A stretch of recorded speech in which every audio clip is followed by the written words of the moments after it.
Hello नमस्कार मेरे प्यारे बच्चों, आप लोग का स्वागत है हमारे खाटू श्याम ऑनलाइन क्लासेज में। मैं कुमार धर्मवीर आप लोगों के बीच ज्योग्राफी के क्लास पढ़ाने वाला हूं और ये geography chapter number first class 10th का है, संसाधन एवं उपयोग। चैप्टर नंबर फर्स्ट, इसमें हम खंड का को पढ़ने वाले हैं।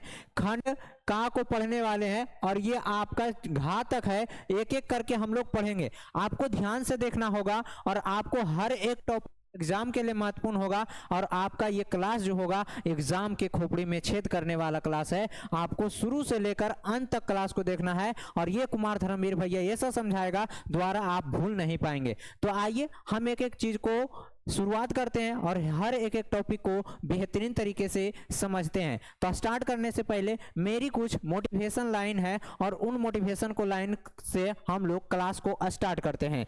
तो आइए हम लोग समझते हैं। मोटिवेशन लाइन है, इरादे बुलंद हो तो मंजिल खुद रास्ता दे देती है। अगर आपके पास इरादा बुलंद हो या हौसला बुलंद हो तो आपको देखता है कि मंजिल अपने खुद रास्ता दे देती है, रास्ता खुद बना चला जाता है और हम ऊंची सीढ़ियों पर पहुंच जाते हैं। देखते हैं सीढ़ी एक एक कदम बढ़ाते हुए वो अपने फ्लोर पर पहुंचा देता है। तो अगर आपके अंदर जुनून, हौसला, पागलपन है तो आपका मंजिल मिलना तय है। तो आइए हम लोग क्लास को स्टार्ट करते हैं। इसमें हम क्या क्या चीज को पढ़ेंगे वो सभी चीज को हम लोग समझते हैं। तो हम लोग पढ़ेंगे इसमें संसाधन, क्लास 10th का है, ज्योग्राफी है और ये चैप्टर नंबर फर्स्ट और खंड का है। देखिए बाबू, हम लोग क्या क्या पढ़ने वाले इसमें हम लोग समझते हैं। तो पहले हम लोग पढ़ेंगे कि देखिए चैप्टर का नाम है बाबू, ध्यान से समझना है, उसके बाद हम लोग स्टार्ट करेंगे। संसाधन एवं उनके उपयोग, ये चैप्टर का नाम है क्या, संसाधन एवं उनके उपयोग। देखिए पहले हम लोग समझते हैं कि संसाधन क्या है। संसाधन क्या है, देखिए संसाधन को समझने से पहले हम लोग एक बार थोड़ी इंट्रोडक्शन को जानते हैं कि रिसोर्सेज क्या है, संसाधन क्या है, क्या संसाधन हमारे जीवन में उपयोग आता है या नहीं आता है। सारे चीज का हम लोग बढ़िया बेहतरीन तरीके से बात करते हैं। तो आइए देखिए बाबू, यहाँ पर लिखा हुआ है संसाधन, इंग्लिश में हम लोग रिसोर्सेज बोलते हैं। संसाधन कहता है मानव के उपयोग में आने वाली सभी सजीव एवं निर्जीव वस्तुएं संसाधन कहलाते हैं।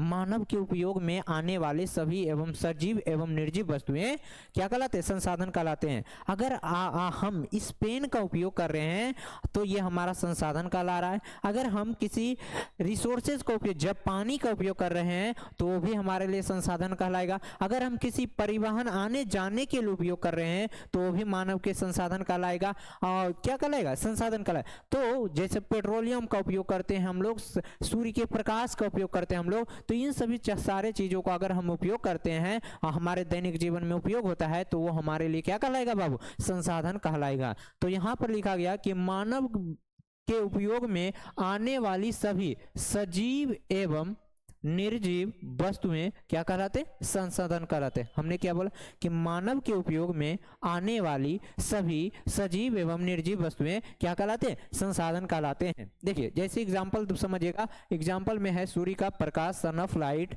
कोयला, पेट्रोलियम, ये सब क्या है, हमारे संसाधन हैं। देखो एक वैज्ञानिक था, बहुत मोस्ट इंपोर्टेंट क्वेश्चन है ऑब्जेक्टिव के लिए, गांठ बांध लीजिएगा कि धर्मवीर भैया बोले थे कि एग्जाम में ये छपेगा क्वेश्चन ऑब्जेक्टिव में कि संसाधन होते नहीं हैं बनते हैं। कहने वाले कौन थे, जिम्मरमैन थे। कौन थे, जिम्मरमैन जो थे। संसाधन होते नहीं हैं बनते हैं, ये कहने वाले जिम्मरमैन थे। अच्छा हम एक आपसे बात बोलते हैं कि अगर कोई भी वस्तु अगर मानव के उपयोग में नहीं है, तो मान लो ये वस्तु है और ये हमारे उपयोग में नहीं आएगा, तो हाँ आपको कमेंट करके बताना है क्या हमारे उपयोग में अगर नहीं आएगा तो क्या यह संसाधन कहलाएगा या नहीं कहलाएगा। जल्दी से कमेंट में जल्दी से लिख दीजिए हाँ या ना। तो हम बोलेंगे भैया कि जब कोई वस्तु मानव के उपयोग में नहीं आएगा तो वह संसाधन नहीं कहलाएगा, और जैसी कोई वस्तु मानव के उपयोग में आ जाए तो वह संसाधन कहलाएगा। तो यहां तक लिखा हुआ है कि जब कोई वस्तु मानव के उपयोग में नहीं आता है तो वह संसाधन नहीं कहलाता है। लेकिन लेकिन जब कोई वस्तु मानव के उपयोग में आ जाता है, क्या मानव के उपयोग में आ जाता है, तो वह संसाधन कहलाता है।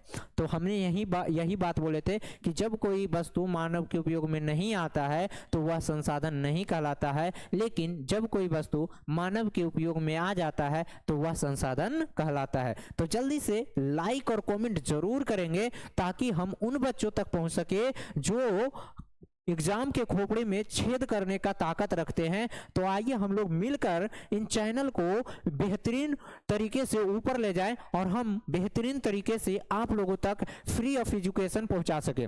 अब देखिए यहाँ तक तो हम समझ गए संसाधन क्या है। अब देखिए बाबू, अब संसाधन के प्रकार पूछेगा। संसाधन के प्रकार के पूछने के साथ साथ आपसे हर वो सवाल पूछेगा जो आपका एग्जामिनर बार बार पूछता है, और उन्हीं सभी एग्जाम को ध्यान में रखते हुए ये क्लास हम आप लोगों के लिए रहे हैं। और अगर आप क्लास 10th की तैयारी कर रहे हैं तो कल चैनल को पहले तो सब्सक्राइब कर लीजिएगा, और यहाँ पर बेहतरीन शिक्षक मिलेंगे और बिहार के नंबर 1 शिक्षक मिलेंगे और बेहतरीन तरीके से आपको पढ़ाएंगे और समझाएंगे। अब देखिए संसाधन के अब हम लोग प्रकार समझते हैं।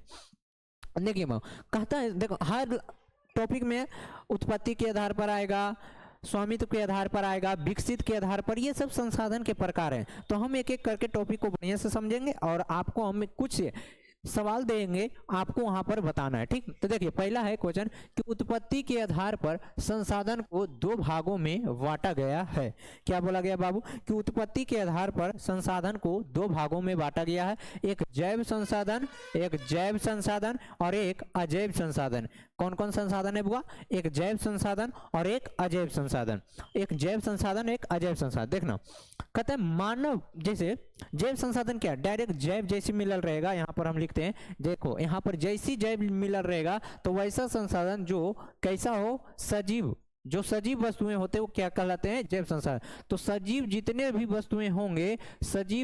वस्तुएं होंगे क्या कहलाएंगे, वो जैव संसाधन कहलाएंगे। यहां तक कोई डाउट नहीं होनी चाहिए। अगला, निर्जीव जो है जितने भी वस्तुएं होंगे वो अजैव संसाधन कहलाएंगे। तो निर्जीव जितने भी वस्तुएं होंगे वो अजैव संसाधन कहलाएंगे। निर्जीव जितने भी वस्तुएं होंगे वो क्या कहलाएंगे, अजैव संसाधन कहलाएंगे। क्या बोले हमने बुआ, जो जितने भी सजीव वस्तुएं होंगे वो कौन सा संसाधन कहलाएगा, जैव संसाधन कहलाएगा, और जितने भी निर्जीव वस्तुएं होंगे वो अजैव संसाधन कहलाएगा। अब बोलेंगे भैया कि कैसे हम मान लेंगे, अरे मानना तो पड़ेगा, एग्जाम्पल देते हैं। देखो यहाँ पर बोला है कि मानव के उपयोग में आने वाले सभी सजीव वस्तुएं जैव संसाधन कहलाते हैं। जैसे में सजीव क्या होगा, जिसमें प्रचलन हो, प्रजनन हो, सांस लेने की क्षमता हो, वृद्धि करने की क्षमता, वही ना होगा सजीव। तो देखिए यहाँ पर दिया गया पेड़ पौधा, पशु, मानव, ये सब क्या है, ये सब हमारे जैव संसाधन कहलाएंगे। तो पेड़ पौधा, पशु, मानव इत्यादि जो है हमारे क्या कहलाएंगे, जैव संसाधन कहलाएंगे। आई होप आपको यहाँ तक समझ में आ गया होगा कि जैव संसाधन क्या है। अगला है कि अजैव संसाधन। हम अभी बोले कि निर्जीव जितना भी सारा वस्तु दिख रहा है निर्जीव है वो सारा क्या कहलाएगा, अजैव संसाधन कहलाएंगे। जैसे मानव के उपयोग में आने वाली सभी निर्जीव वस्तुएं अजैव संसाधन कहलाते हैं। जितने भी निर्जीव, जैसे पेन, कॉपी, कपड़ा, पंखा, जो भी आप देख रहे हैं जिसमें सांस लेने की क्षमता नहीं हो, प्रजनन करने की क्षमता नहीं हो, वो निर्जीव होगा। जैसे में देखिए घर है, वो कुर्सी है, किताब है, पंखा है, कूलर है, एसी है, आप कुछ भी एग्जाम्पल ले सकते हैं, बशर्ते उसमें वो क्या होना चाहिए, निर्जीव होना चाहिए। वो कौन सा संसाधन कहलाएगा बाबू, तो आपका अजैव संसाधन कहलाएगा।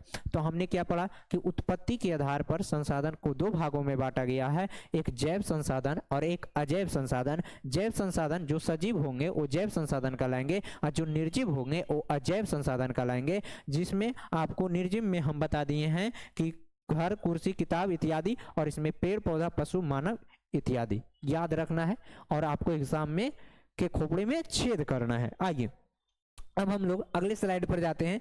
अगले स्लाइड में दिया है उपयोगिता के आधार पर। अभी हम वहां पर पढ़े थे उत्पत्ति के आधार पर, अब आया उपयोगिता के आधार पर संसाधन के पर। यहाँ से 100% हमसे ले लीजिए कि कुमार धर्मवीर भैया बोला था कि 2026 में एक सवाल यहाँ से 100% रहेगा। हमसे ले लीजिए 100% की गारंटी कहाँ में यहाँ से देते हैं कि 1 नंबर सवाल आपके ऑब्जेक्टिव में रहेगा, तो रहेगा।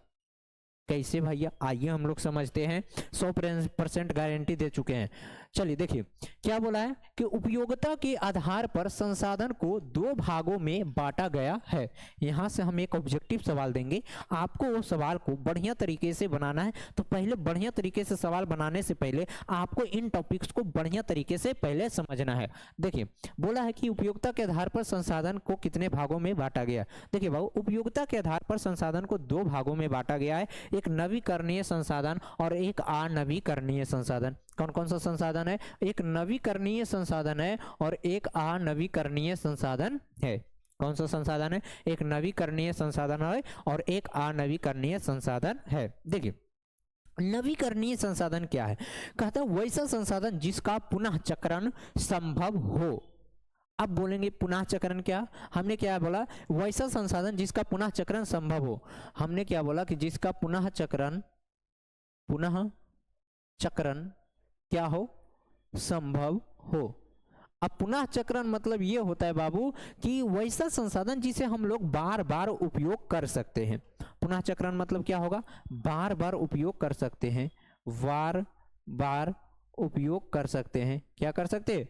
उपयोग कर सकते हैं। वैसा संसाधन जिसे हम लोग बार बार उपयोग कर सकते हैं वो कौन सा संसाधन कहलाएगा? वो नवीकरणीय संसाधन कहलाएगा। जैसे में जल, वायु, सूर्य का प्रकाश, ये सब कैसा संसाधन है? ये नवीकरणीय संसाधन है। ये हम भी उपयोग कर रहे हैं, आने वाले हमारे पीढ़ी भी उपयोग करेगा, आने वाले आपके बाल बच्चे भी उपयोग करेंगे, आने वाले हमारे भी बाल बच्चे उपयोग करेंगे। ये जल हो गया, वायु हो गया, सूर्य का प्रकाश हो गया, ये सब सीमित मात्रा में नहीं है, ये सब बहुत ही अधिक है जिसे आने वाला भी उपयोग कर सकता है। तो हमने क्या बोला? वैसा संसाधन जिसका पुनः चक्रण क्या हो? संभव हो, उसे नवीकरणीय संसाधन कहते हैं। जैसे में जल, सूर्य का प्रकाश, वायु, ETC और भी सारे चीजें हो सकते हैं। तो ये कैसे संसाधन हो जाएगा? नवीकरणीय संसाधन हो जाएगा। तो आई होप आपको यहाँ तक समझ में आ गया हो। अनवीकरणीय संसाधन वैसा संसाधन जिसका पुनः चक्रण क्या हो? संभव नहीं हो। इसका पुनः चक्रण संभव नहीं हो, संभव नहीं हो। अब बोलेंगे भैया कि पुनः चक्रण संभव नहीं हो मतलब इसे बार बार उपयोग नहीं कर सकते हैं, सीमित मात्रा में। क्या? असीमित मात्रा में। बार बार उपयोग नहीं कर सकते हैं, ये असीमित मात्रा में है, उपयोग नहीं कर सकते हैं, तो ये असीमित मात्रा में। ये भी ध्यान रखना, ये संसाधन जो है असीमित मात्रा में है। कैसा संसाधन? असीमित मात्रा में ये संसाधन है। कैसा संसाधन है? असीमित मात्रा में ये संसाधन है। तो वैसा संसाधन जिसका उपयोग हम बार बार नहीं कर सकते, जिसका पुनः चक्रण संभव नहीं हो, उसे अनवीकरणीय संसाधन कहते हैं। जैसे में आपको मिलेगा कोयला, पेट्रोलियम, प्राकृतिक गैस। क्या? गैस, प्राकृतिक गैस। क्या बोलेंगे भैया? प्राकृतिक गैस बोलेंगे। हमारे छोटे, हमारे बाबू, हमारे सोना, जल्दी से आप लोग अगर समझ में आ गया तो कमेंट में एक तो दिल बनता है हमारे लिए, हमारे जानू जल्दी से भेज देंगे। तो हमने क्या बोला? यहाँ पर हमने पढ़ा उपयोगिता के आधार पर संसाधन के दो प्रकार। एक हमने पढ़ा नवीकरणीय संसाधन, एक अनवीकरणीय संसाधन। अब हम दोनों का एग्जाम्पल समझाएं। अब हम यहाँ से एक सवाल देते हैं बाबू, और आपको आंसर देना है कमेंट बॉक्स में, और आंसर करने से पहले क्लास को लाइक करेंगे। अब देखिए यहाँ पर आपको हम एक सवाल देते हैं, सवाल को बहुत ध्यान से समझना है और सवाल ही बहुत बढ़िया है। देखिए सवाल है, क्वेश्चन है कि निम्न में से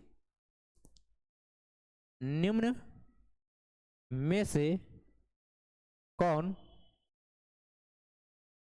नवीकरणीय संसाधन नहीं है? निम्न में से कौन नवीकरणीय संसाधन नहीं है? ऑप्शन नंबर ए में है जल, ऑप्शन नंबर बी में है सूर्य का प्रकाश, ऑप्शन नंबर सी में है कोयला, ऑप्शन नंबर सी में है कोयला, और ऑप्शन नंबर डी में है वायु। अगर मेरी बातों को समझे हैं, अगर मेरे बातों पर आप लोगों ने बढ़िया तरीके से ध्यान दिया है या तो गौर किया है और आपने पढ़ लिया कि उपयोगिता के आधार पर संसाधन दो प्रकार के होते हैं, नवीकरणीय और अनवीकरणीय संसाधन, तो आप इस सवाल को चुटकियों में हल कर देंगे। बशर्ते आपको सवाल को ध्यान से पढ़ना है और ऑप्शन को ध्यान से एलिमिनेशन करना है कि हम वहां पर क्या बताए थे कॉन्सेप्ट में, और उसके बाद आंसर कमेंट बॉक्स में आना चाहिए, धड़ल्ले से आना चाहिए, ताकि लगे कि है कोई एक युवा जो आपके शिक्षा के लिए चिंता कर रहा है। तो आइए आप लोग जल्दी से आंसर बताएंगे। हाँ, तो आंसर तो आ चुका है। अब देखिए आंसर, हमने यहाँ पर सवाल हमने क्या बोला बुआ, हमने सवाल यहाँ पर यही बोले थे कि निम्न में से कौन नवीकरणीय संसाधन नहीं है। सवाल से ध्यान से देखना, निम्न में से कौन नवीकरणीय संसाधन नहीं है। क्या नवीकरणीय संसाधन नहीं है? ऑप्शन ए में है जल, ऑप्शन बी में है सूर्य का प्रकाश, और ऑप्शन सी में है कोयला, और ऑप्शन नंबर डी में है वायु। तो पहले हमने क्या बोला, नवीकरणीय संसाधन वैसा संसाधन जिसका पुनः चक्रण संभव नहीं हो, सॉरी उसका वैसा संसाधन जिसका का पुनः चक्रण क्या हो, संभव हो।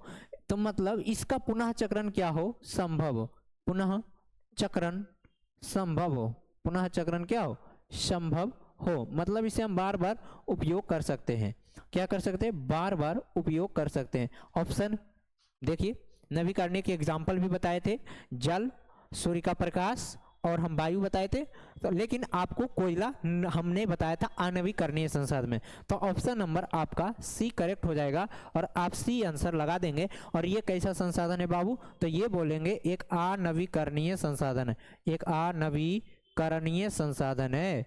कैसा संसाधन है, अनवीकरणीय संसाधन है, क्योंकि ये ऐसा संसाधन है जिसका हम लोग पुनः चक्रण नहीं कर सकते हैं। इसका हम लोग पुनः चक्रण नहीं कर सकते हैं, पुनः चक्रण नहीं कर सकते हैं, पुनः चक्रण नहीं कर सकते हैं, यह संभव नहीं है।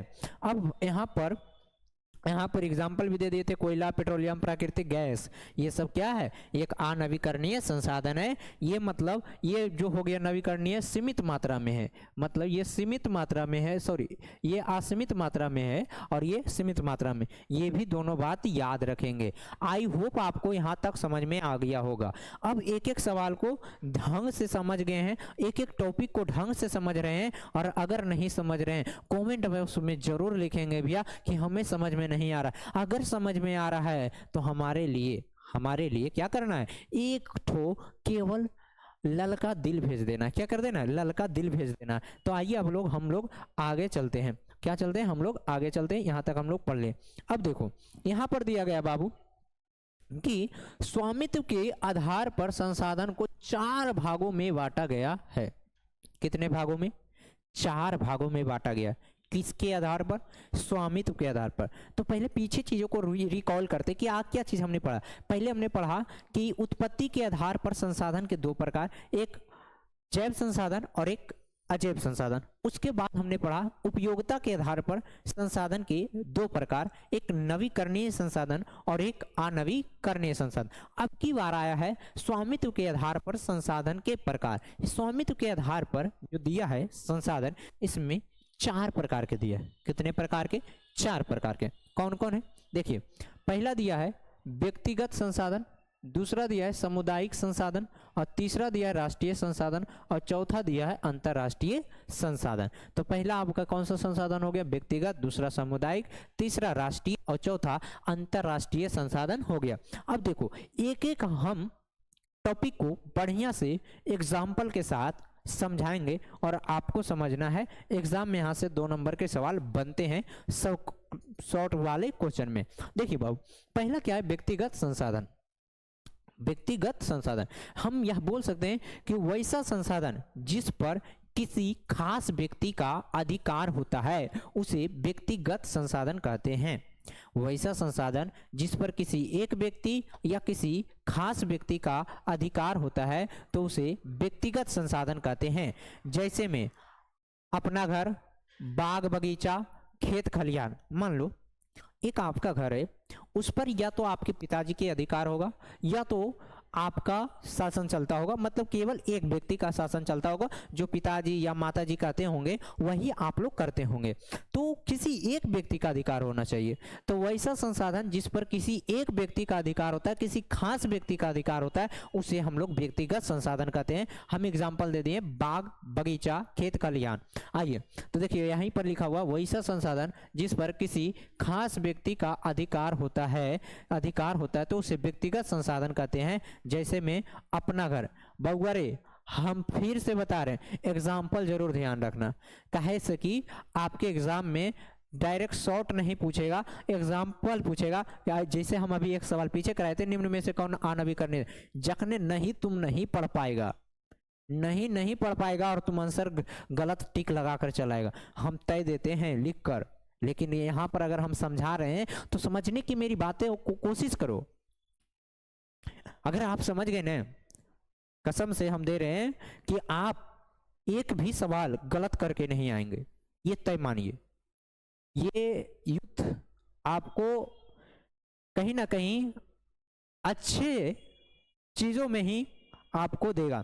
तो यहाँ पर हम जो चीज भी आपको बता रहे हैं, कहीं ना कहीं इसके पीछे मेरा भी मेहनत है, कई टीमों का मेहनत है, उसके बाद हम आपको पढ़ा रहे हैं। इतना आसान नहीं किसी भी चीज को आपको समझा देना, बशर्ते आपको बढ़िया तरीके से समझना है, ठीक। तो आइए हमने बात कर रहे थे वैसा संसाधन जिस पर किसी खास व्यक्ति का अधिकार हो तो व्यक्तिगत संसाधन कहते हैं। जैसे अपना घर, खेत खलिहान, बाग बगीचा, इत्यादि ETC। तो ये समझ में आ गया कि व्यक्तिगत संसाधन किसी खास व्यक्ति का अधिकार होना चाहिए। अब अगला हमारा जो टॉपिक है कौन सा है, वो हमारा है सामुदायिक संसाधन। इसके नाम से ही स्पष्ट हो रहा है सामुदायिक। सामुदायिक मतलब समाज। तो हम कह सकते हैं कि वैसा संसाधन जिस पर पूरे समाज का अधिकार होता है उसे हम सामुदायिक संसाधन कहते हैं। वैसा संसाधन जिस पर पूरे समाज का अधिकार होता है उसे सामुदायिक संसाधन कहते हैं। जैसे मान लो आपके गांव में एक पंचायत भवन होगा तो उस पर पूरा समाज का अधिकार होगा।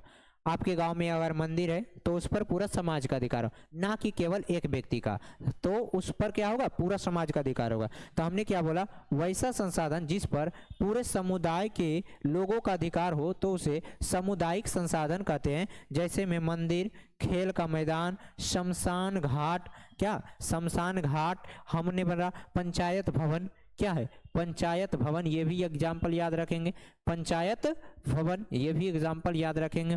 तो ये सब हमारा क्या हो गया, ये हमारा सामुदायिक संसाधन हो गया।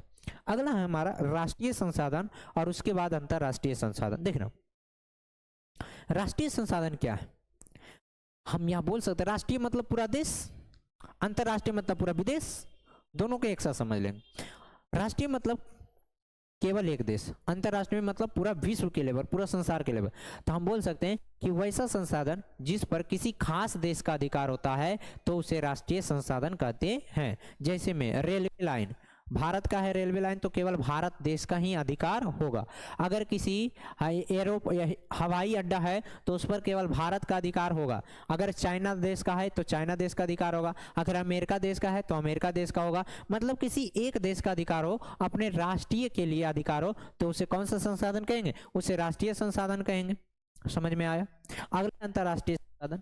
अंतरराष्ट्रीय संसाधन मतलब हमने अभी बोला कि पूरे विश्व के लेवल पर होना चाहिए। तो हम यह बोल सकते हैं कि वैसा संसाधन जिस पर पूरे विश्व का अधिकार हो तो उसे अंतरराष्ट्रीय संसाधन कहते हैं। जैसे में एग्जांपल हम देते हैं बाबू कि चंद्रमा पर एक खोजा गया स्थान है जिस पर पूरा विश्व के लोगों ने मतलब 2, 4, 5, 6 देश मिलकर उसको खोजे थे, इसलिए वहां पर हम बोल सकते हैं कि उस पर सभी लोगों का अधिकार होता है। आइए हम स्लाइड में देख लेते क्या क्या चीज लिखे हुए हैं। देखिए अभी हम बोले राष्ट्रीय संसाधन, वैसा संसाधन जिस पर किसी खास देश का अधिकार होता है उसे कौन सा संसाधन कहते हैं, राष्ट्रीय संसाधन कहते हैं। समझ में आ गया होगा। जैसे में सरकारी जमीन, रेलवे लाइन, ताजमहल, हिस्टोरिकल भी चीजें हो सकते हैं, रेलवे लाइन, सरकारी जमीन, ताजमहल, ETC याद रख सकते हैं। बहुत सारे चीज होगा, ताजमहल, लाल किला, ये सब आप याद रख सकते हैं कि किसी खास देश का अधिकार होना चाहिए। अगला है, हमने अंतरराष्ट्रीय को भी समझा दिया कि वैसा संसाधन जिस पर पूरे विश्व का अधिकार हो, मतलब पूरे वर्ल्ड का अधिकार हो, तो उसे हम लोग अंतरराष्ट्रीय संसाधन कहते हैं।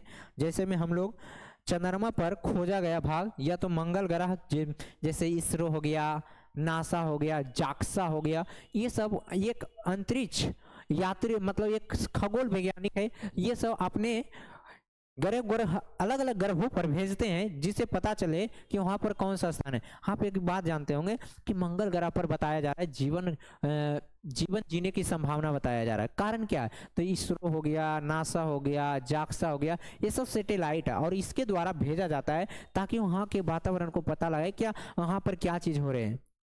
ये सब हमारे क्या है? संसाधन है। तो ये हम बोल सकते हैं कि जिस पर पूरे विश्व का अधिकार होता है उसे अंतरराष्ट्रीय संसाधन कहते हैं। कोई डाउट? Nothing nothing. चलिए अब हम लोग आगे चलते हैं।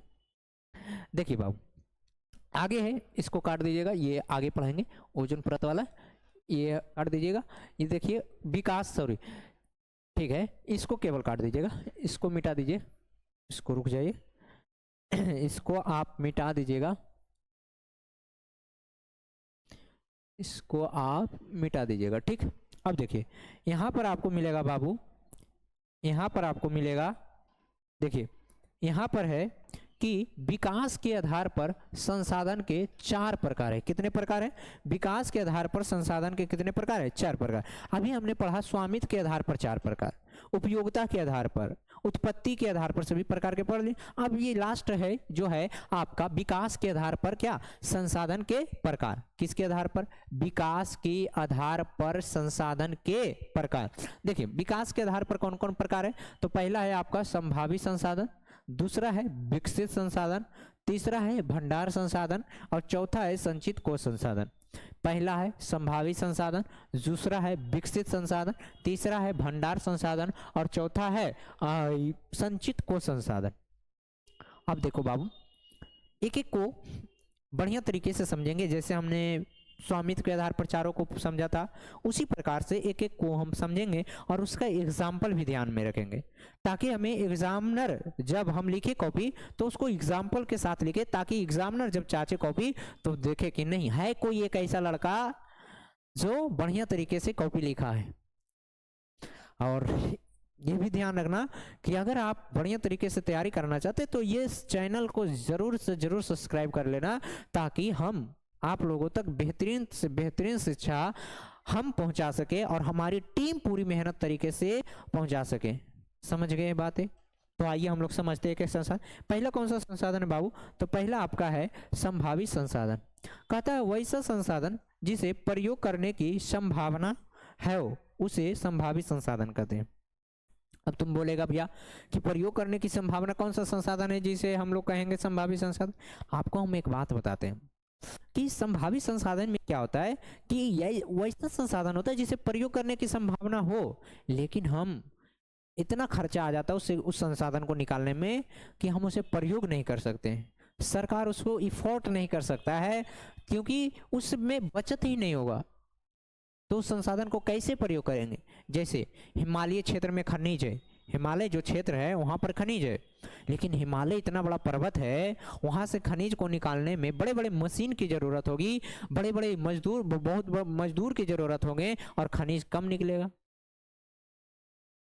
तो वहाँ पर क्या होगा कि हम उस संसाधन को प्रयोग नहीं कर सकते। लेकिन है हमारे भारत देश में ऐसा संसाधन, तो जैसे हिमालय क्षेत्र में खनिज, राजस्थान के क्षेत्र में जो मरुस्थलीय क्षेत्र है वहाँ पर तेल का भंडार है और उसको निकालने में, तेल को निकालने में बहुत ही कॉस्ट आएगा, बहुत ही खर्चा आएगा, बहुत ही मजदूर लगेगा, बड़े बड़े मशीन लगेंगे और वो संसाधन निकल भी जाएगा तो कम ही निकलेगा। अब वहाँ पर खर्चा अधिक है और फायदा कम है। तो ये संसाधन हमारे क्षेत्र में मौजूद है लेकिन हम इसे प्रयोग नहीं कर सकते क्योंकि वहाँ से हमारे क्या है, मुनाफा नहीं है, घाटा है। तो ये हम बोल सकते हैं वैसा संसाधन जिसे प्रयोग करने की संभावना उसे संभावित संसाधन कहते हैं। जैसे हिमालय क्षेत्र में खनिज का भंडार, राजस्थान के मरुस्थलीय क्षेत्र का तेल का भंडार, ये भी याद रख सकते हैं, कोई डाउट नहीं होनी चाहिए। अब अगला देखिए हमारा विकसित संसाधन। कौन सा संसाधन बाबू? विकसित संसाधन। देखिए विकसित संसाधन क्या है, देखिए यहाँ पर आपको मिलेगा विकसित संसाधन वैसा संसाधन जिसका प्रयोग किया जा रहा है उसे विकसित संसाधन कहते हैं। कौन सा संसाधन कहते हैं? विकसित संसाधन। वैसा संसाधन जिसका प्रयोग किया जा रहा है, मतलब वर्तमान समय में हम बोल सकते हैं कि इसे हम वर्तमान समय में प्रयोग कर रहे हैं। क्या कह सकते हैं इसे?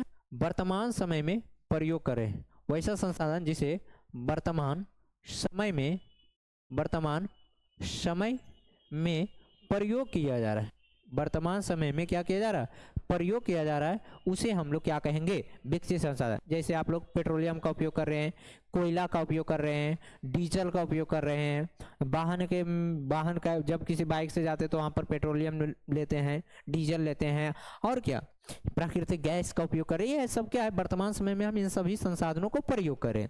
तो ये आप बोल सकते हैं जैसे में कोयला हो गया बाबू, पेट्रोलियम हो गया, प्राकृतिक गैस हो गया, ईटीसी। जो संसाधन वर्तमान समय में प्रयोग कर रहे हैं और या प्रयोग किया जा रहा है, वो वर्तमान समय में कौन सा संसाधन कहलाएगा, हमारा कहलाएगा वो विकसित संसाधन, मतलब विकास के आधार पर है। जिस परिवहन को हम लोग पर एकदम रेल के एकदम मोटरसाइकिल चलाते हैं, और अभी आप लोग 10th में है ना, फोन और जोश आपका तो हाई होगा, देखता होगा जैसी दो लड़की और मोटरसाइकिल से होगा तो लहरिया कट मारता है ना जी, अरे बोलो ना, मारता है ना, लहरिया कट मारता है, क्योंकि उसके पास खून युवा है, तो खून तो जरा सा दिखेबे करेगा। तो वो संसाधन का मोटरसाइकिल को क्या कर रहा है, उपयोग कर रहा है, तो क्या कहलाएगा, विकसित संसाधन कहलाएगा। अब यहाँ पर एक नोट पॉइंट दे दिया है, तो इसको हम लोग चलो पढ़ लेते हैं। भारत में सबसे बड़ा मरुस्थल कौन सा मरुस्थल है, थार मरुस्थल, याद रख लेना, कोई दिक्कत वाली बात नहीं होनी चाहिए। अब देखो, एक है भंडार संसाधन, देखना वैसा संसाधन जो हमारे क्षेत्र में मौजूद है, लेकिन तकनीक की कमी के कारण उसका उपयोग नहीं किया जा रहा है, उसे भंडार संसाधन कहते हैं। तकनीक मतलब होता है बाबू मशीन, क्या तकनीक मतलब मशीन, मतलब हम ये बोल सकते हैं कि वैसा संसाधन जो हमारे क्षेत्र में मौजूद हैं लेकिन उपयोग उसका नहीं किया जा रहा। हम आपको एग्जाम्पल देते हैं, बहुत ही बढ़िया एग्जाम्पल है। जैसे बता देना, एक जरा सा केमिस्ट्री में हम लोग फोकस कर लेते हैं, जल का अनुसूत्र क्या होता है बाबू, H2O होता है, ठीक, H2O होता है। और ये हम पहला क्लास में आपको पढ़ाए थे कि पृथ्वी पर सबसे अधिक मात्रा में जल पाया जाता है, 71%। अगर आप लोग पहला क्लास नहीं देखे हैं तो वहाँ से आज जरूर जाकर कर लीजिएगा, क्योंकि वहाँ पर वर्ल्ड मैप, इंडियन मैप, बेहतरीन तरीके से जो सोर्सेस होते हैं उसको हमने बढ़िया तरीके से समझाया, और हजारों बच्चे ने उस क्लास को देखे हैं और प्यार भी दिए हैं, तो जरूर जाकर देख लीजिएगा। और देखिए, जल हमने क्या बोला कि पूरे पृथ्वी पर 71% जो है जल है। क्या है, पृथ्वी पर 71% क्या है, जल है, देखना। और जल का अनुसूत्र आप लोग केमिस्ट्री में पढ़े होंगे, H2O होता है। देखो H2O, इसको अगर हम तोड़ देंगे तो O2 plus H2 plus O2 बन जाएगा, H2 प्लस O2 अलग अलग कर दी केवल नाम के लिए, ठीक। देखो हम इसलिए अलग किए हैं क्योंकि वहाँ पर डिफिनेशन बोल रहा था कि वैसा संसाधन जो हमारे क्षेत्र में मौजूद है लेकिन हमारे क्षेत्र में तकनीक नहीं है, मशीन नहीं है, और वो हम उसको उपयोग नहीं कर पा रहे हैं, तो वो संसाधन कैसा संसाधन कहलाएगा, वो हमारा कैसे संसाधन कहलाएगा, तो विकसित संसाधन कहलाएगा। देखिए अब देखना यहाँ पर, इसको हम क्यों लिखे, ये जल है, क्या है, अभी बोले जल है। अब देखो इसको अलग किए तो क्या क्या चीज से बनाई, इसको हम लोग हाइड्रोजन कहते हैं। क्या बोलते हैं बाबू, हाइड्रोजन बोलते हैं, आप लोग केमिस्ट्री में पढ़े होंगे तो याद होगा। और इसको हम लोग ऑक्सीजन कहते हैं, क्या बोलते हैं, ऑक्सीजन कहते हैं। क्यों अलग किए हैं, देखना हम इसलिए अलग किए हैं क्योंकि हम अभी बताए कि पृथ्वी पर 71% क्या है, पानी है। कितना परसेंट है, 71% हमारा पानी है क्या है, पर 71%। इसलिए अलग किए क्योंकि हमारे क्षेत्र में ये सारे अगर मान लो कि हम इसको अलग कर देते हैं और ऐसा मशीन आ जाए हमारे देश में कि जल से हम लोग हाइड्रोजन और ऑक्सीजन को अलग कर देते हैं, क्या बात, कमाल की बात होगी। क्योंकि अगर हाइड्रोजन और ऑक्सीजन को अलग कर देंगे तो हमारे जीवन में क्या होगा, ऑक्सीजन की समस्या नहीं बनेगी, क्योंकि बहुत सारे पोल्यूशन इतना हो रहे हैं कि हमारे जीवन में सांस लेने की समस्या हो रही है, ऑक्सीजन की कमी हो रही है। और वहाँ पर अगर हम यहाँ से जल में जो हमारे पृथ्वी पर 71% है, और भूमि मात्र आपको वहाँ पर भी बताए थे कि भूमि मात्र 29% है, और यहाँ पर अगर इसको अलग कर देते हैं दोनों को, तो हाइड्रोजन अलग हो जाएगा, ऑक्सीजन अलग हो जाएगा, और दोनों एक ऐसा तत्व है जो हमारे जीवन के लिए बहुत ही उपयोगी है, समझ गए। तो ऑक्सीजन हमारे जीवन के लिए उपयोगी है क्योंकि सांस उसी से हम लोग लेते हैं। तो हमारे क्षेत्र में क्या है, हम यहाँ पर डिफिनेशन आपको बता दिए थे यहाँ पर हम आपको डिफिनेशन बता दिए थे कि वैसा संसाधन जो हमारे क्षेत्र में मौजूद है लेकिन तकनीक की कमी के कारण उसका उपयोग नहीं किया जा रहा है, उसे भंडार संसाधन कहते हैं। क्षेत्र में तो जल मौजूद है लेकिन तकनीक नहीं, उसका उपयोग नहीं हो रहा है। H2O2 तोड़ दो, H2 तोड़ दो, अलग हो जाएगा। जल से हाइड्रोजन और ऑक्सीजन को अलग करना, समझ में आ गया। तो हमने क्या क्या पढ़ा? उत्पत्ति के आधार पर संसाधन के दो प्रकार पढ़ लिया, जय बजय। उपयोगिता के आधार पर संसाधन के दो प्रकार पढ़ लिया, नवीकरणीय, अनवीकरणीय। स्वामित्व के आधार पर 4 प्रकार को पढ़ लिया। और यहाँ पर हमने विकास के आधार पर संसाधन को पढ़ लिया। तो यहाँ पर हम लोग सभी संसाधन के प्रकार को पढ़ लिए। अब हमारा टॉपिक आएगा बाबू ओजोन परत। क्या आएगा बाबू? ओजोन परत आएगा। ये हो गया अब संचित कोश संसाधन रह गया नहीं, रखते रुक जाओ। तो उसके बाद हम लोग ओजोन परत पढ़ेंगे। तो ये आपका संचित कोश, ये 2 टॉपिक है, यहाँ से भी सवाल बनता है और यहाँ से भी सवाल बनता है। देखो संचित कोश संसाधन क्या है? संचित कोश संसाधन कहता है वैसा संसाधन जो हमारे क्षेत्र में मौजूद है लेकिन तकनीक एवं संसाधनों को बचा कर रखा जा रहा है, उसे संचित कोश संसाधन कहते हैं। हमारे क्षेत्र में मौजूद है, तकनीक भी है। क्या? मान लो नदी, मतलब एक तालाब है, मतलब नहीं, नहर ले लो, नहर है और नहर पर क्या हो, नहर पर हमारे बहुत सारे ऐसे नहर हैं जहां पानी अधिक मात्रा में है और तकनीक भी है। जैसे बिजली उत्पादन करने वाले हमारे देश में, क्या बिजली उत्पादन करने वाले हमारे पास मशीन नहीं है, लेकिन सरकार क्या करेगा? नहीं लगाएगा। काहे से कि नहीं लगाएगा? क्योंकि वो जानता है कि अगर हम लगा देंगे तो वो जो क्षेत्र होगा वो विकसित हो जाएगा। और सरकार अभी देखे होंगे कि वोट उठ का चर्चा चला था। तो जो हमारा बिहार होता है उसमें हमेशा उत्तरी बिहार में क्या रहता है? बाढ़ की समस्या बनी रहती है। क्या रहती है? बाढ़ की समस्या बनी रहती है। तो ये हम कह सकते हैं कि नहर पर बिजली उत्पादन करने के लिए हम लोग मशीन लगा सकते हैं, जिससे आने वाले भविष्य में क्या होगा, इन सभी चीज़ों का दिक्कत नहीं होगा। तो सरकार को कुछ ध्यान भी देना चाहिए इन सभी पर। जैसे नदी, क्या और जैसे में नदी हो गया, तालाब हो गया, नहर और जल विद्युत का उपयोग करना। तो वैसे संसाधन जो हमारे क्षेत्र में मौजूद है लेकिन तकनीक की कमी के कारण उसका उपयोग नहीं किया जा रहा है, उसे हम लोग कौन सा संसाधन कहेंगे? तो उसे हम लोग कहेंगे संचित कोश संसाधन। एक है बाबू आपका अपवर्जक या आर्थिक क्षेत्र। कौन क्षेत्र? अपवर्जक या आर्थिक क्षेत्र। आइए इसको हम लोग जरा सा स्लाइड पर समझेंगे।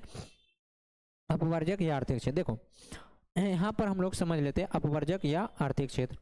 देखना, हेडिंग लगा दो, हेडिंग देखना क्या कहा था हम लोग को बाबू? अपवर्जक या आर्थिक क्षेत्र।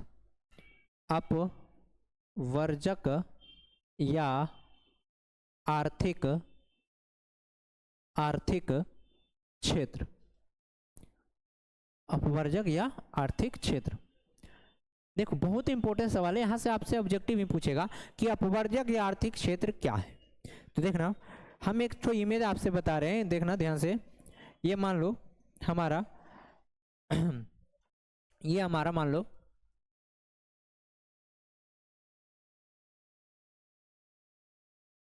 देखना, यहाँ पर हमने क्या बोला कि अपवर्जक या आर्थिक क्षेत्र क्या है? किसी भी देश की सीमा के 200 किलोमीटर के बाद, किसी भी देश की सीमा के 200 किलोमीटर के बाद अपवर्जक या आर्थिक क्षेत्र कहलाता है। ये हम छोटा सा हाफ मैप बनाए भारत का। क्या? भारत का। ये आपका कौन सा है देश? भारत का हाफ मैप है, आधा मैप बताए हैं इंडिया। ये क्या है? इंडिया। इसलिए हम इसको हम लिए हैं क्योंकि हम लोग भारत देश से बिलोंग कर रहे हैं, बिहार राज्य से। तो किसी भी देश की 200 किलोमीटर, मान लो ये हमारा समुद्री सीमा है, दो यहाँ ये हमारा मान लो क्या कौन सा सीमा हुआ? यहाँ पर मान लो ये हमारा समुद्री सीमा है। कैसा सीमा है? ये समुद्री का सीमा हो गया। आप इधर भी देखेंगे तो इधर आपको मिल जाएगा बंगाल की खाड़ी, मिल जाएगा ना। ये हो गया हिंद महासागर, बंगाल की खाड़ी इधर मिल जाएगा और इधर आपको ये अरब सागर मिल जाएगा। ये मान लो क्या है आपका हिंद महासागर, हिंद महासागर मिल जाएगा और ऊपर मिल जाएगा बंगाल की खाड़ी और ये आपका मिल जाएगा अरब सागर। कौन सागर? अरब सागर मिल जाएगा। यहाँ पर ये बात ध्यान रखना कि हमने अपवर्जक या आर्थिक क्षेत्र किसी भी देश की 200 किलोमीटर की सीमा के बाद अपवर्जक या आर्थिक क्षेत्र कहलाता है। देखो क्या बोले, हमने 200 किलोमीटर की सीमा, यहाँ से मान लो यहाँ से जितना दूर हम जाएंगे मात्र 200 किलोमीटर जाना है, कितना, ये भारत के ये मान लो भारत की सीमा है, तो यहाँ से हम लोग 200 किलोमीटर जाएंगे तो यही 200 किलोमीटर जो नॉटिकल मील होगा, नॉटिकल इसे एनएम बोलेंगे, नॉटिकल मील बोलेंगे, तो 200 किलोमीटर को जो नॉटिकल मील होगा उसी को हम लोग कहते हैं अपवर्जक या आर्थिक क्षेत्र कहते हैं। आई होप आपको समझ में आ गया होगा कि अपवर्जक या आर्थिक क्षेत्र क्या है। आपसे डायरेक्ट सवाल एग्जाम में पूछेगा कि कितने किलोमीटर के बाद अपवर्जक या आर्थिक क्षेत्र कहलाता है, 200 किलो नॉटिकल मील। तो देखिए यहाँ पर सारे चीजें लिखे हुए हैं, हम लोग इसको समझ लेते हैं। देखो यहाँ पर सारे चीजें लिखे हुए, अपवर्जक या आर्थिक क्षेत्र क्या है, तो किसी भी देश की सीमा के बाद 200 किलोमीटर नॉटिकल मील, यहाँ पर किलोमीटर नहीं नॉटिकल मील कीजिएगा, किलोमीटर नहीं बाबू, नॉटिकल मील के क्षेत्र को अपवर्जक या आर्थिक क्षेत्र कहते हैं। तो किसी भी देश की 200 नॉटिकल मील को अपवर्जक या आर्थिक क्षेत्र कहते हैं। यहाँ तक कोई डाउट नहीं होना चाहिए। अब देखो ओजोन परत समझेंगे। देखिए आ गया मेरा ओजोन परत, तो देखना ओजोन परत को हम एक बढ़िया सा चित्र ड्रॉ करेंगे। आपको सारा कॉन्सेप्ट उसमें क्या हानिकारक चीजें हैं, क्या हानिकारक हो रहे हैं और क्या चीजें, उन सभी समस्याओं से हमारा पृथ्वी लड़ रहा है और क्योटो प्रोटोकॉल कब हुआ, तो वो सारी बात हम लोग यहाँ पर समझ लेते हैं। देखो मान लो यहाँ पर एक आपका सन है, ये आपका मान लो बाबू, ये आपका सन है, सूर्य क्या है, सूर्य है, और ये मान लो आपका, ये आपका क्या है, ये आपका पृथ्वी हो गया, ये आपका मान लो बाबू क्या है, पृथ्वी है। अब देखो हर मंडल होता है, समताप मंडल, वायुमंडल, ये सब मंडल होता है। तो यहाँ पर हम एक ही मंडल बनाएंगे क्योंकि जिसको हमको समझना है वही मंडल को लेते हैं। एक यहाँ पर देखना, इस पृथ्वी से 15 से 20 किलोमीटर की ऊंचाई पर जाएंगे तो वहाँ पर एक मंडल मिलेगा, समताप मंडल। 15 से 20 किलोमीटर की ऊंचाई पर जाएंगे तो यहाँ पर मिलेगा आपको एक समताप मंडल मिलेगा। क्या मिलेगा, समताप मंडल मिलेगा। क्या मिलेगा बाबू, समताप मंडल मिलेगा। क्या मिलेगा, समताप मंडल मिलेगा। तो 15 से 20 किलोमीटर की ऊंचाई पर जाएंगे तो क्या मिलेगा, ये 15 से 20 किलोमीटर की ऊंचाई पर है। कितना की ऊंचाई पर, 15 से 20 किलोमीटर के ऊंचाई पर ये हमारा कौन सा मंडल है, समताप मंडल। कौन मंडल, समताप मंडल। तो यहीं पर हमारा एक परत है जिसको हम लोग कहते हैं ओजोन परत। कौन सा परत बाबू, इसको एक परत यहाँ पर मिलेगा आपको, ओजोन परत। यहाँ पर मिलेगा आपको ओजोन परत। ये आप मान लो क्या है, परत है। क्या है, ये आपका परत है, इसको हम लोग बोलते हैं ओजोन परत। अब बोलेंगे कि ओजोन परत क्यों है। देखो ओजोन परत इसलिए है कि सूर्य से आने वाली हानिकारक परावैंगनिक किरणों से हमें सुरक्षा प्रदान करता है, उसे हम लोग क्या कहते हैं, ओजोन परत। सूर्य में बहुत सारे गैस है, हीलियम है, नाइट्रोजन है, परावैंगनिक किरण है, अलग अलग प्रकार के उसमें बहुत सारे गैसें हैं। और वो क्या करता है, सूर्य जो है किरण जब आता है तो डायरेक्ट क्या करता है, डायरेक्ट पृथ्वी पर नहीं आते हैं। यहाँ पर एक परत लगा हुआ है, इसे पृथ्वी का सुरक्षा कवच कहा जाता है। मोस्ट इंपोर्टेंट क्वेश्चन कि पृथ्वी का सुरक्षा कवच किसे कहते हैं, तो ओजोन परत को पृथ्वी का सुरक्षा कवच कहते हैं। तो ये परत को क्या कहते हैं, पृथ्वी का सुरक्षा कवच। क्या कहते हैं, पृथ्वी का सुरक्षा कवच कहते हैं, सुरक्षा कवच कहते हैं। तो पृथ्वी का सुरक्षा कवच किसे कहते हैं, तो पृथ्वी का सुरक्षा कवच हम लोग ओजोन परत को कहते हैं। तो यहाँ से क्या है, सूर्य में बहुत सारे गैस हैं, जैसे में हम अभी बोले हीलियम है, हाइड्रोजन है, नाइट्रोजन है, अल्ट्रावायलेट किरण है। ये मतलब अल्ट्रावायलेट किरण मतलब परावैंगनिक किरण है। तो ये सब बहुत सारे गैस है। जब ये सूर्य जब उगेगा तो उसमें बहुत सारे किरणें होंगे। अब यहाँ से डायरेक्ट सूर्य की प्रकाश धीरे धीरे आएगा और धीरे धीरे हमारे पृथ्वी की ओर, मतलब सभी ग्रह की ओर बढ़ना चालू करेगा। ये पृथ्वी की ओर बढ़ना, सभी ग्रह की ओर बढ़ना चालू करेगा। अब यहाँ पर हमारे ये पृथ्वी पर एक ऐसा परत लगा हुआ है, ऐसा परत लगा हुआ है जो जैसे आप लोग जानते हैं छानने का काम करता है, क्या काम करता है, छानने का काम। जैसे चाय को आप छानते हैं चशनी से, ठीक उसी प्रकार से ये किरण को छान कर भेजता है पृथ्वी पर। और अगर अब आप उससे पूछते हैं कि अगर ये पृथ्वी का सुरक्षा कवच नहीं होता तो क्या होता। देखो बहुत सारी बीमारियां होती, जैसे त्वचा कैंसर, मोतियाबिंद, गांठिया, ये सब अलग अलग प्रकार की बीमारियां होती, क्योंकि डायरेक्ट अल्ट्रावायलेट जो किरण होगा, पराबैंगनी जो किरण होगा पृथ्वी पर आएगा। ये हम मान लेते ये किरण डायरेक्ट मान लेते पराबैंगनी किरण है, पराबैंगनी पराबैंगनी किरण है। कौन सा किरण है, पराबैंगनी किरण है। और ये पराबैंगनी किरण पहले हमारे ओजोन परत पर पड़ता है, उसके बाद ये छान कर भेजता है और उसे पृथ्वी पर आता है। और पृथ्वी पर आप जानते हैं बहुत सारे मनुष्य निवास कर रहे हैं। क्या कर रहे हैं, पृथ्वी पर बहुत सारे मनुष्य निवास कर रहे हैं। पृथ्वी पर क्या, बहुत सारे मनुष्य निवास कर रहे हैं। तो यहाँ पर मनुष्य अब बेहतरीन तरीके से रह सकता है। अब यहाँ पर कोई इसको डाउट डर नहीं होगा, क्योंकि यहाँ पर बहुत सारे क्या हैं, मनुष्य हैं। क्या है, यहाँ पर बहुत सारे मनुष्य निवास कर रहे हैं, कोई डाउट नहीं होनी चाहिए। अब बोलेंगे कि ओजोन परत के क्या कारण है। देखो ओजोन परत में बताया गया है कि एक क्योटो प्रोटोकॉल हुआ था 1987 में, क्योटो प्रोटोकॉल हुआ था कनाडा के मॉन्ट्रियल शहर में। यहाँ पर लिख देते हैं नोट में,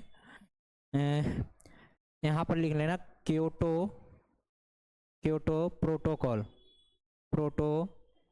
हुआ था, क्योटो प्रोटोकॉल हुआ था कनाडा के मॉन्ट्रियल शहर में, कनाडा के मॉन्ट्रियल शहर में, मॉन्ट्रियल शहर में हुआ था, मॉन्ट्रियल शहर में हुआ था। ठीक, ये याद रखना, मॉन्ट्रियल शहर में ये हुआ था ओजोन परत के संरक्षण के लिए। क्या, ओजोन परत के संरक्षण के लिए, ओजोन परत के संरक्षण के लिए। क्यों यहाँ पर इसलिए कहा जा रहा था, क्योंकि आपको हम बताते हैं ओजोन परत के संरक्षण के लिए इसलिए किया गया। आप लोग सेंट यूज करते हैं, आप लोग एसी यूज करते हैं, आप लोग कूलर यूज करते हैं, और उससे हानिकारक गैस निकलता है CFC, क्लोरोफ्लोरोकार्बन। CFC क्लोरोफ्लोरोकार्बन एक ऐसा गैस है जिसे हम लोग सेंट में यूज करते हैं, जखने मार लेते गमका के पूरा, उसमें निकल जाता है क्लोरोफ्लोरोकार्बन। और आप निकलते तो उसमें बहुत सारे हानिकारक गैस है, और ये जाता है हमारे वायुमंडल में उड़ जाता है, और उसके बाद हमारे चल जाता है अवकाश में, और क्लोरोफ्लोरोकार्बन बन जाता है। उसके बाद फिर H2SO4 फिर बनाएगा, सल्फ्यूरिक अम्ल बन जाएगा, और फिर उसके बाद अम्लीय वर्षा होगा। अब अम्लीय वर्षा होगा तो जो जल जाएगा हमारे तालाब में, नदी में, सागर में, तो उसमें जो मछली रह रहा है, जीव जंतु जो रह रहे हैं वो मर जाएंगे, क्योंकि उसका pH मान 5.5 होता है। आगे हम बताएंगे। तो ये समझ में आ गया कि ओजोन परत क्या है। तो सूर्य से आने वाली पराबैंगनी हानिकारक किरणों से सुरक्षा प्रदान करता है। ओजोन परत को पृथ्वी का सुरक्षा कवच कहा जाता है। ये 15 से 20 किलोमीटर की ऊंचाई पर पाया जाता है। और ओजोन परत की जो अणुसूत्र होता है, अणुसूत्र जो होता है इसका O3 होता है। क्या होता है, O3 इसका अणुसूत्र होता है। क्या, O3 इसका अणुसूत्र होता है। ऑक्सीजन मान लो तो ऑक्सीजन हो के परमाणु संख्या 8 हो रहा है, तो 8 या 24 हो जाएगा इसकी परमाणु संख्या, ये भी याद रखना। तो चलो अब हम स्लाइड को देख लेते, क्या कर रहा है स्लाइड मेरा। देखो जो चीज समझाए वो चीज है कि नहीं। देखो यह वायुमंडलीय परत है। क्या है, एक वायुमंडलीय परत है जो सूर्य से आने वाली पराबैंगनी किरण, अभी बताएं अल्ट्रावायलेट किरण को रोकने का कार्य करता है, तथा यह हानिकारक किरण से सुरक्षा प्रदान करता है। ठीक, बात सही है। इसका अणुसूत्र अभी बताए O3 होता है। ये ओजोन परत पृथ्वी से 15 से 20 किलोमीटर की ऊंचाई पर पाया जाता है। ठीक बात है, यहाँ तक समझ में आया। इसके बाद हमारा देखना, यहाँ पर आपको मिल जाएगा बाबू, हमने क्या बोला, ओजोन परत का क्षय कारण क्या है। अभी बोले थे फ्रिज एसी कूलर सेंट से क्लोरोफ्लोरो कार्बन निकलता है जो वायुमंडल में उड़ जाता है। ठीक बात है, और O2 गैस छोड़कर CO2 गैस में बदल जाता है, जिसके कारण ओजोन परत का क्या होता है, क्षय होता है। सारी बातें समझ में आ गई। अब देखो वहां पर एक पिक्चर बनाएगा और सारा कॉन्सेप्ट आप लिख देंगे। एग्जामिनर नहीं खुश हुआ तब तुम बोलना। आपको केवल धैर्य रख के सबर करके हर एक पॉइंट को समझना है, और आपको इस क्लास में इतना तय मान लीजिए कि आपको बिहार बोर्ड में दिक्कत नहीं आएगा। और देखिए अम्लीय वर्षा अभी बताएं, अम्लीय वर्षा के बारे में समझ। कहते कल कारखाना से निकलने वाली धुआं, कच्ची लकड़ी, प्लास्टिक को जलाने से निकलने वाली धुआं, उसको हम लोग SO2 बोलते हैं, सल्फर डाइऑक्साइड कहते हैं। SO2 सल्फर डाइऑक्साइड गैस निकलता है जो वायुमंडल में जाकर उड़ जाता है, और पानी से गर्म होकर उड़कर दोनों मिलकर H2SO4 बना लेता है। मतलब देखो H2, देखो जल मतलब पानी बोले हैं तो H2SO2 प्लस H2O को बोलते हैं जल, अभी पीछे भी चर्चा किए। ये बना लेगा H2SO4, इसको हम लोग सल्फ्यूरिक अम्ल बोलते हैं। क्या बोलते हैं? सल्फ्यूरिक अम्ल बोलते हैं H2SO4। तो यहाँ पर रिएक्शन दिया है, यहाँ देख लेंगे, और धरती पर गिरता है जिसे अम्लीय वर्षा कहते हैं। और यहाँ इसका भी हम पीएच मान बताए थे, इसका अम्लीय वर्षा के पीएच मान याद रखना, इसका पीएच मान 5.5 होता है। कितना होता है? 5.5 होता है। यहाँ तक समझ में आए?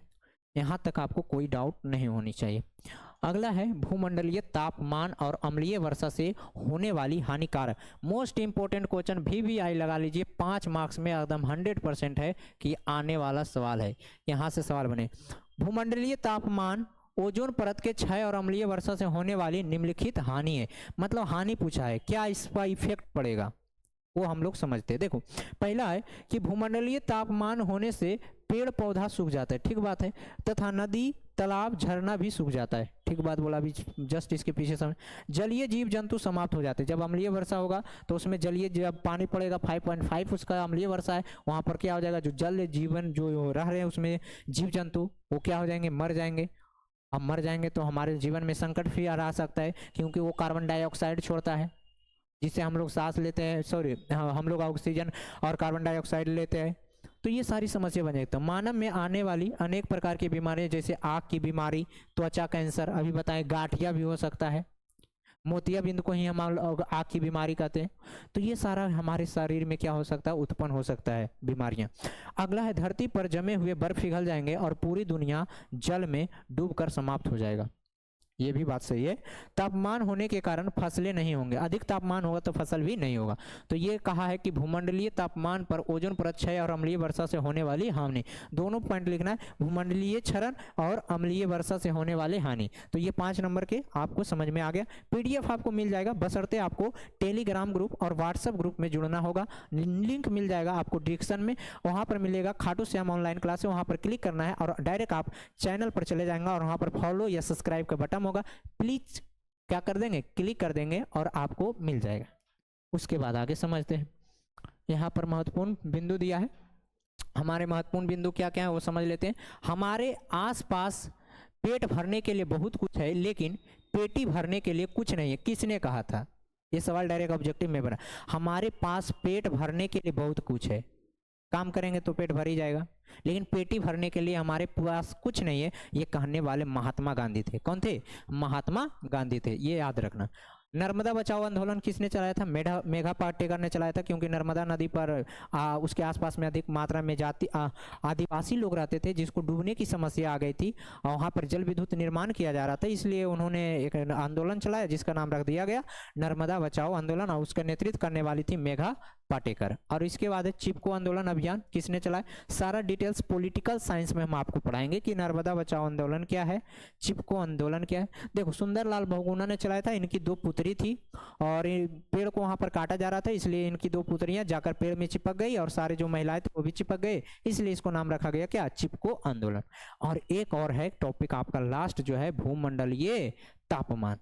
कहते हैं कल कारखानों से निकलने वाली धुआं, बात वही पिछली वाली है कि कल कारखाना से निकलने वाली धुआं तथा कच्ची लकड़ी का चमड़ा, प्लास्टिक को जलाने से कार्बन डाइऑक्साइड गैस निकलता है, जो भारी गैस होता है और वह वायुमंडल में निचले स्तर में पाया जाता है, जो सूर्य से आने वाली किरण को आने देता है लेकिन जाने नहीं देता, जिसे भूमंडलीय तापमान कहते हैं।